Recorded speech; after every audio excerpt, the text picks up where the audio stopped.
If you want to change language on your iPhone 16e, so first of all you have to open up your settings, then let's find our general tab. Great, in our general, let's find our language and region.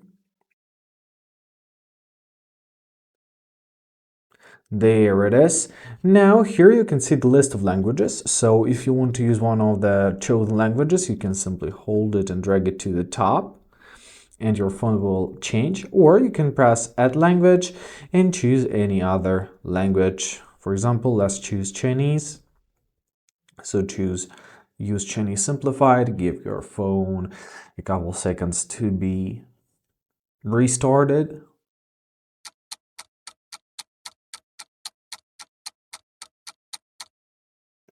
And that's it. Now we have our Chinese applied. I hope this video was helpful. Thank you so much for watching. Have a great day and please consider subscribing to our channel.